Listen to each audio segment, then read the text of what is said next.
What's going on, guys? It is Darth. We're back in Queensblade Limit Break, and we are going to be going over the new physical attribute SP Warrior. And finally, there's a warrior worth kind of talking about. You're going to kind of see why as we go through it. But before we get into this, I do want to reiterate, yes, my time with the game is kind of winding down, and I don't know what that looks like or how fast that looks like. So I'm still responding to you guys. I'm still talking and conversing with subscribers, so if you have questions, please leave them in the comment section and I will get back to you. I start work at 4 a.m. in the morning now, and that is kind of hectic and crazy, but I do appreciate the support for the game. Now, I'm trying to decide, even if I'm not playing the game, whether or not I should still do content for it. Let me know what you guys think in the comment section. Don't feel like you have to unsubscribe. Maybe turn off notifications if you don't like it. YouTube has this thing where you have to reach so many subscribers before you can even be monetized. So all the content that I've been doing since last year has not been monetized. And that's fine. I'm doing it for fun anyways. So without further ado, let's get into the new SP Warrior. We'll go over her, what I think about her real quick, and then you make a decision. Keep in mind, this is my opinion, and I have not pulled her to build her up to at least 9 or 10 stars to get an idea of certain skills and certain drawbacks to those skills on how they function. Also, they have made corrections to more than half of the warriors that have come out in terms of fixing skills within a week or a couple of weeks to a month of the warrior coming out. The new SP Warrior is none other than Anarista, Scorpion of Amara. As far as her look, she's kind of like a female luchador. I don't know, again, anything about the it's very simplistic.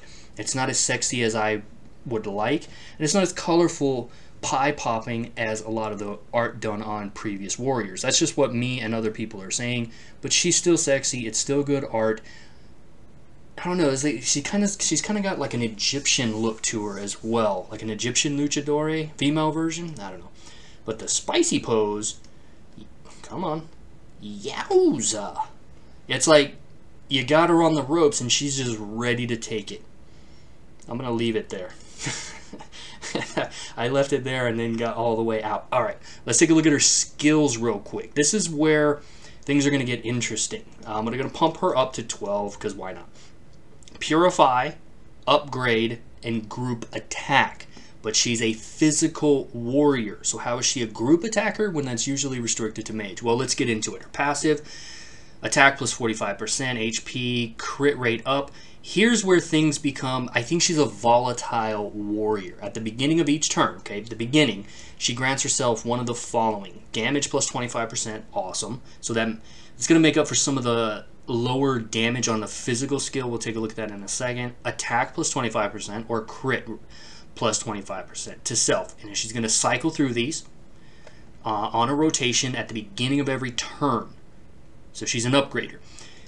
Turn on her first ability deals only 190% physical damage. So it's a good thing she can grant herself damage up because she is a little bit low on the physical side of damage, and there's kind of a reason for that. But damage to an enemy at the center of the front row, and inflicts coercion, which basically reduces attack by 20 and defense by 20%. This is awesome. However, it does not say that it cannot be removed, meaning that Advanced Purify will cleanse this off.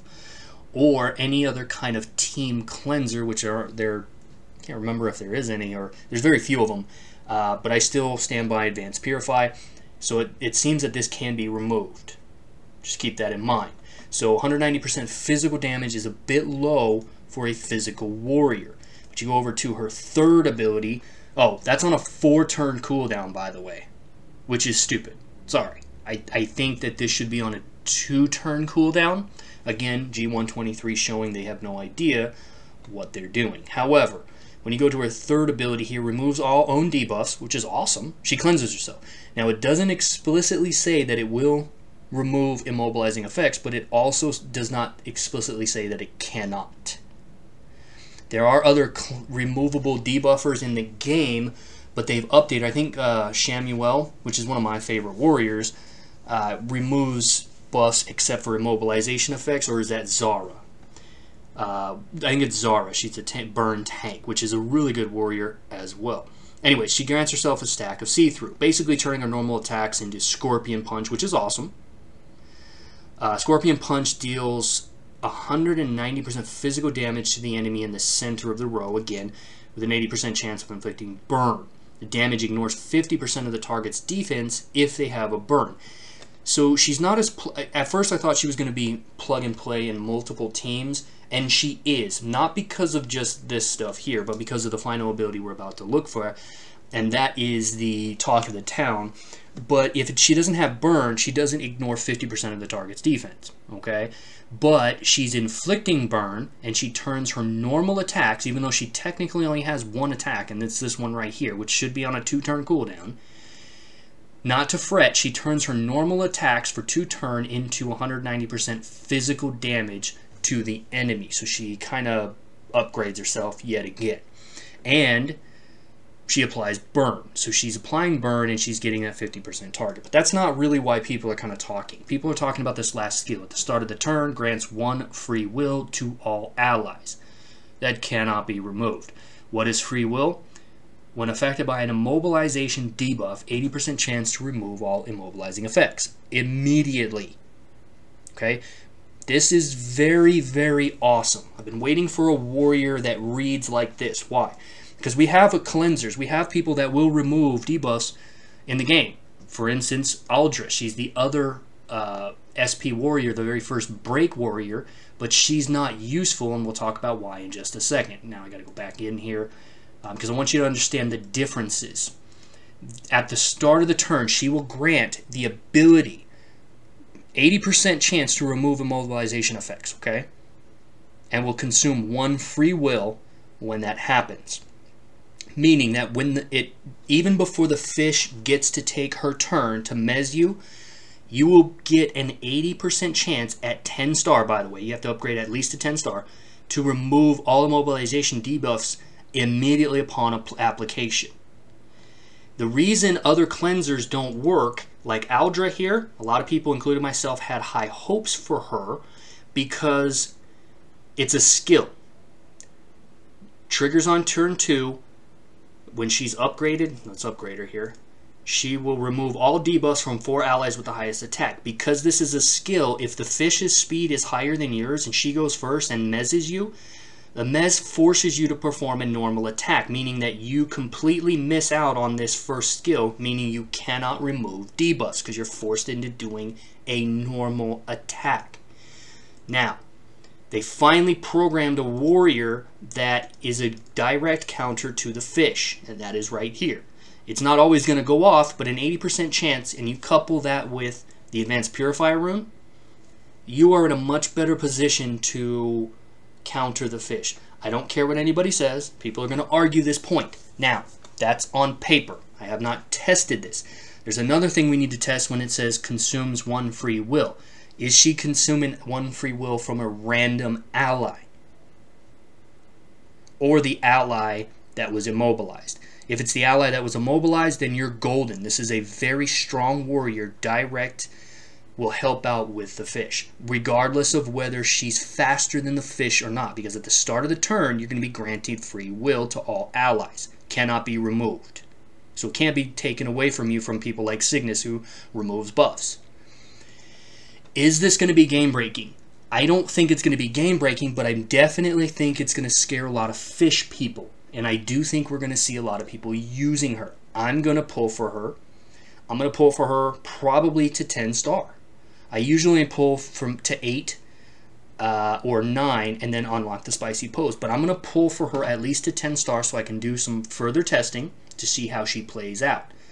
This is a solid warrior in my particular opinion. I think she's capable of good damage, but where she's also going to shine is in the monster takedown. Okay, the lady here, like people's damage in here, people have a hard time with this because you're immobilized for a good portion of the fight unless you know how to counter it. Advanced Purify is really good. Even Vesper has a hard time countering her lockdown. Well, if you are granting at the start of every turn 80% chance plus the Advanced Purify rune, you no longer need Vesper. The less time you spend immobilized, the more damage you can do. Not just including this ad hoc warrior right here that seems to do a crap ton of damage. I just want to give you all the facts here so that you can make an informed decision. I think that this, I've said this before, you guys are going to have to make your decision. This is one warrior where I'm not going to tell you to save your books and go for the fish, because this is, at least on paper, a very solid warrior to scare the shit out of the fish, in my opinion. And she doesn't need speed to do her job. Now, it remains to be seen whether or not she's going to be nerfed, but they didn't nerf the fish, so let's see if they do nerf her to keep their golden child fish at the forefront. Now, all we need is a better counter to a few other warriors, as well as I mentioned in my previous video, the ability to only have one warrior per team to encourage diversity, and I think the game will be in an overall better place. That's it for this particular one, guys. Let me know what you think of her spicy pose.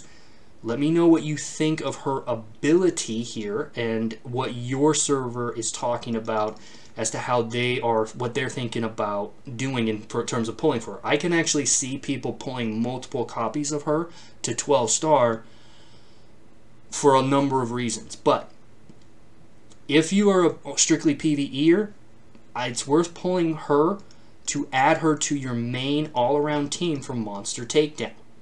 Okay, the spider. Not necessarily for the eye. Shamuel is really good for the eye if you have hard time surviving because of the 40% HP increase every 4 turns. So, yeah, that's it, guys. Let me know what you thought. I'll see you in the next one. I got a lot of other videos coming out, some good and some bad. We're going to be touching on cores and a few other things. Thanks for watching.